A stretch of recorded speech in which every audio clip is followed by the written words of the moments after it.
And here we are with chapter 58, Hetty Hopkins. When Daisy first told the others of her plan, Bert refused to be a part of it.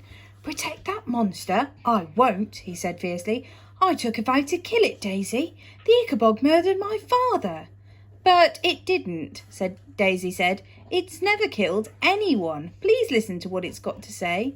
So that night in the cave, Bert, Martha and Roderick drew close to the Ichabod for the first time, always having been too scared before, and it told the four humans the story of the night years before when it had come face to face with a man in the fog. "With yellow face hair," said the Ichabod, pointing at its upper lip. "Moustaches?" suggested Daisy. And a twinkly sword." "Jewels," said Daisy. "It must have been the king."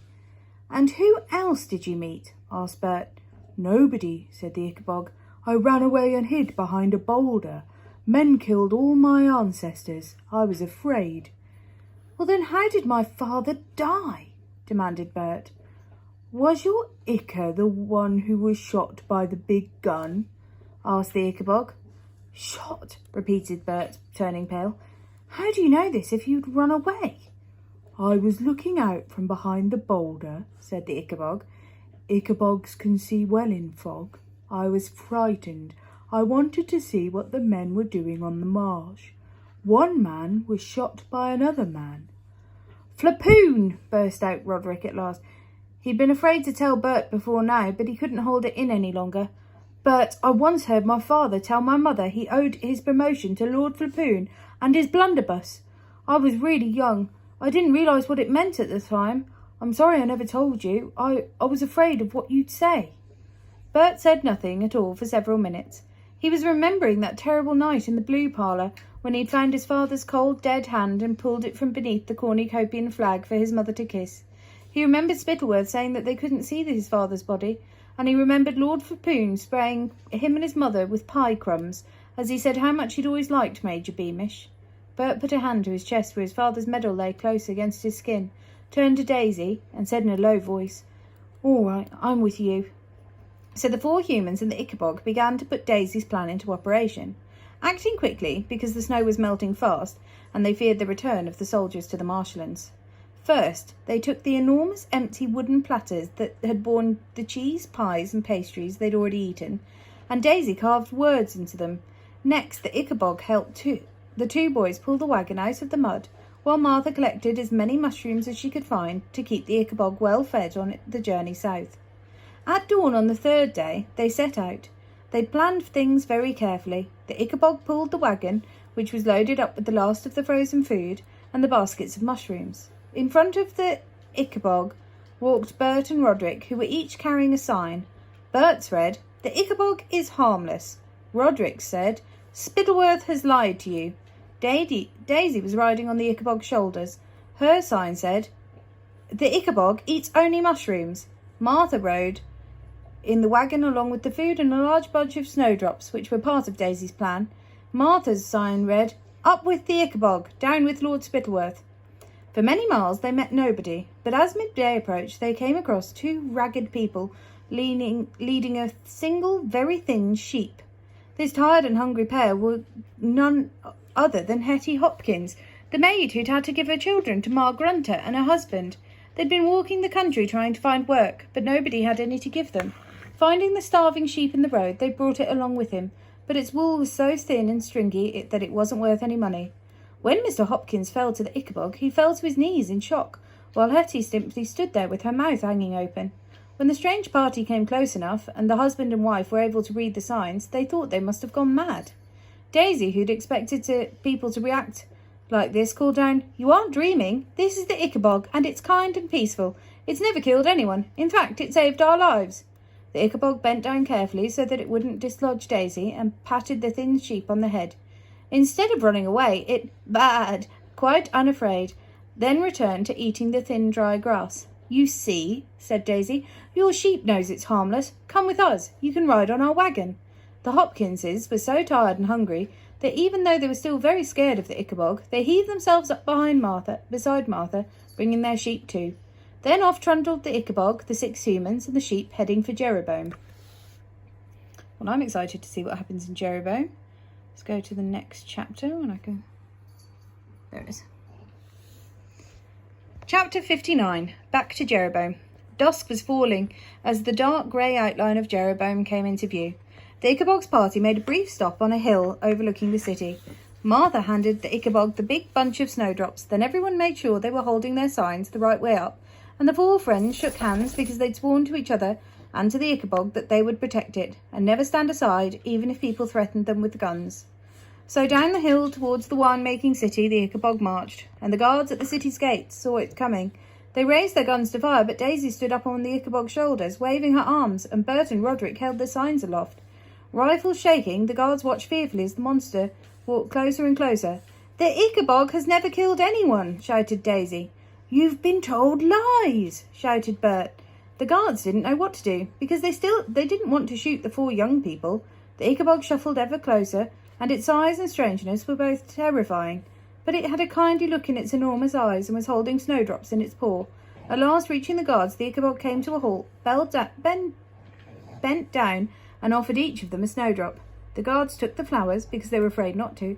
Then the Ichabod patted each of them on the head, as it had done to the sheep, and walked on into Jeroboam. There were screams on every side.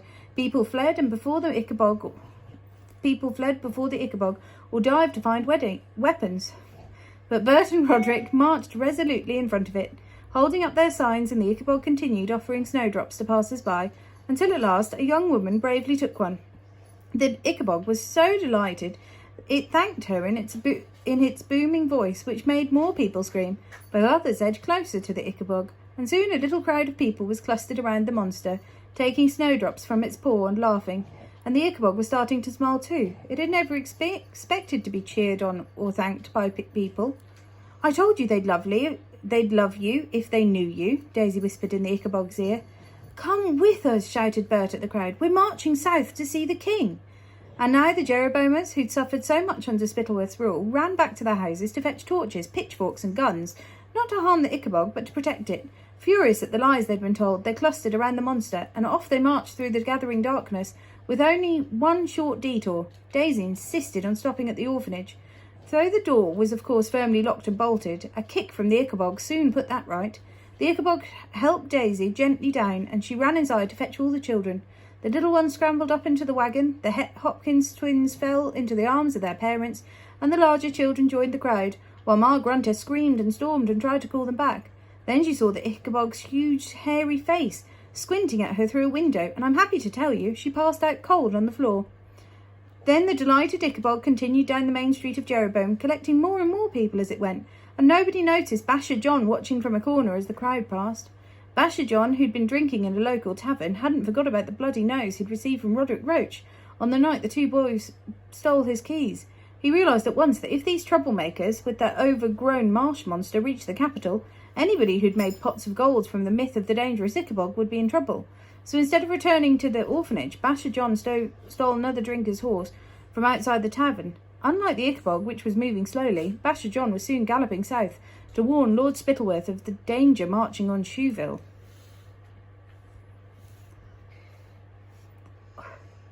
Chapter 60. Rebellion. Sometimes, I don't know how, people who live many miles apart seem to realise that the time has come to act.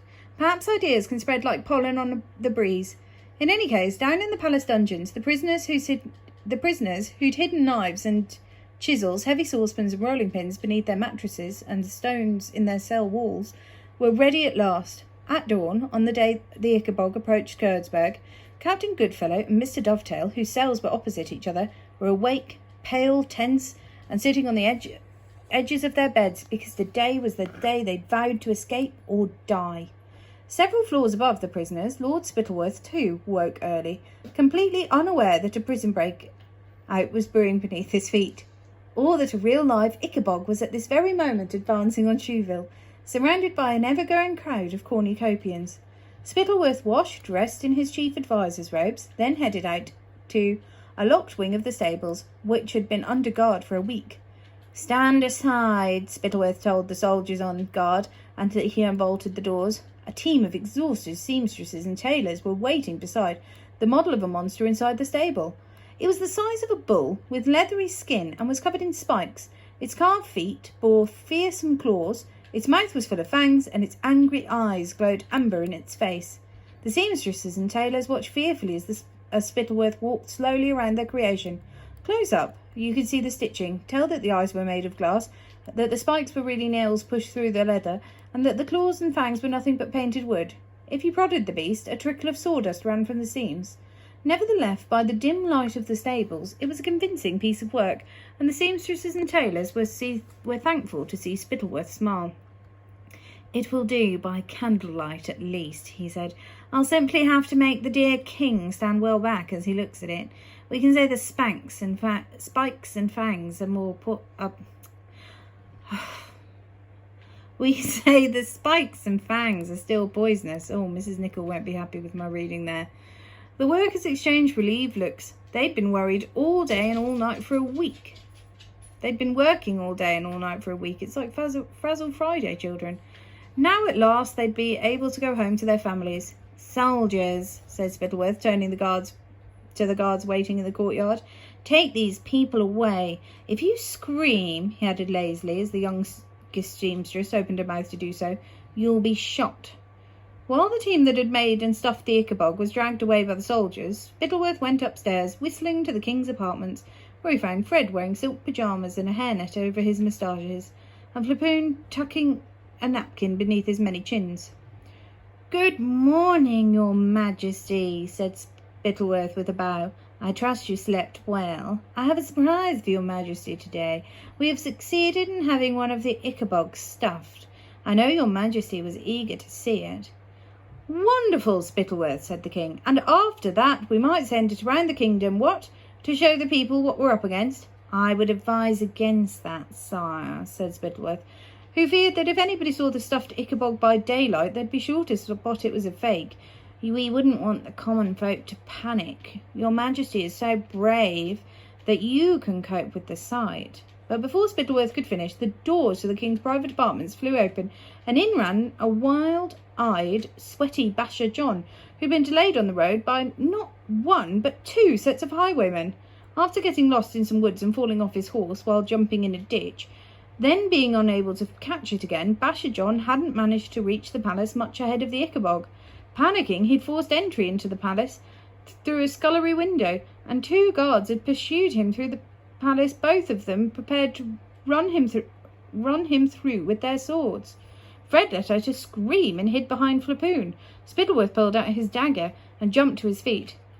"There's an Ichabod," panted Basher John, falling to his knees. "A real live Ichabod. It's coming here with thousands of people. The Ichabod is real."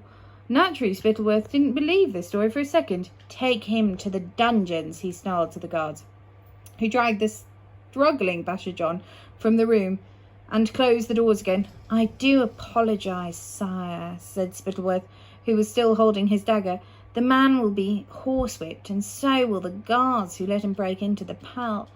But before Spittleworth could finish his sentence, two more men came bursting into the king's private apartments. These were Spittleworth's Shoeville spies, who'd had word from the north about the Ichabod's approach. But as the king had never laid eyes on them before, he let out another terrified squeal. "My lord," panted the first spy, bowing to Spittleworth, "there's an Ichabod coming this way." "And it's got a crowd with it," panted the second. "It's real." "Well, of course the Ichabod's real," said Spittleworth, who could hardly say anything else with the king present.